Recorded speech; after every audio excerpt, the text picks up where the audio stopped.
Bonjour, bienvenue dans l'aide en ligne vidéo de la solution e-commerce en SaaS New Oxatis.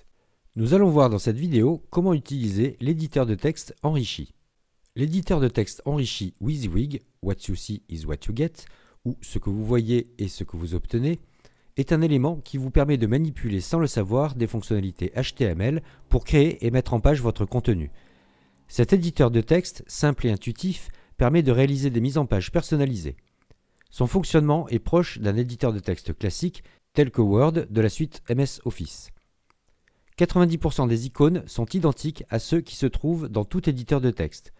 L'éditeur de texte enrichi est par exemple disponible pour les descriptions de vos articles.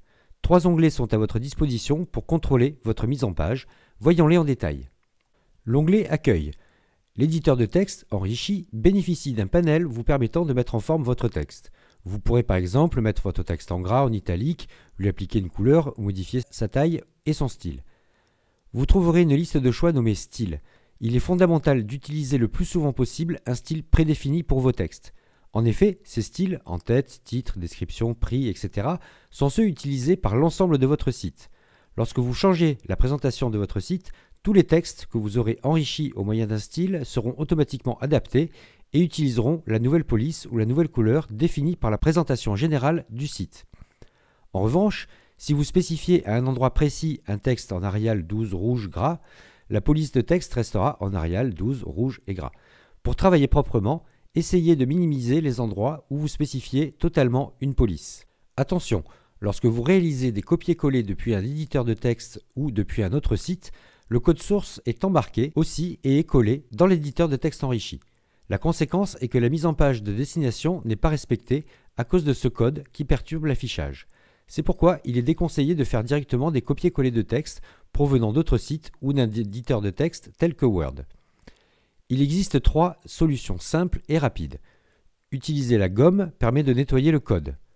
Faites CTRL plus SHIFT plus V pour ne coller que le texte brut. Utilisez un bloc-notes window, copiez le texte, collez-le dans le bloc-notes, puis copiez-le de nouveau et collez-le dans l'éditeur de texte enrichi afin de ne conserver que le texte. L'onglet Mise en page. L'onglet Mise en page permet de mettre en forme votre contenu, texte ou image. Vous pouvez également insérer des puces ou des numéros pour vos paragraphes. L'onglet Insertion. Cet onglet permet d'insérer dans votre contenu des liens, des images. Il permet également la création de tableaux.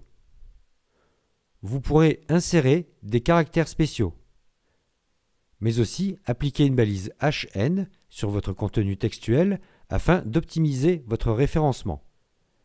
Un clic sur le bouton HTML vous permettra de visualiser tout le contenu de votre texte enrichi en HTML. Vous pouvez également intervenir sur le code si vous avez les connaissances nécessaires. L'éditeur est intelligent et montrera les balises mal fermées ou les commentaires. Notez que lors de la mise en forme du texte, vous pouvez avoir des balises apparaître sous la fenêtre de saisie. Si vous avez multiplié les clics sur les icônes de mise en forme, il est possible que le code soit corrompu et qu'un nouveau clic sur les icônes ne donne aucun résultat. Dans ce cas, nous vous invitons à cliquer sur les balises span, de les supprimer, puis de refaire la mise en page.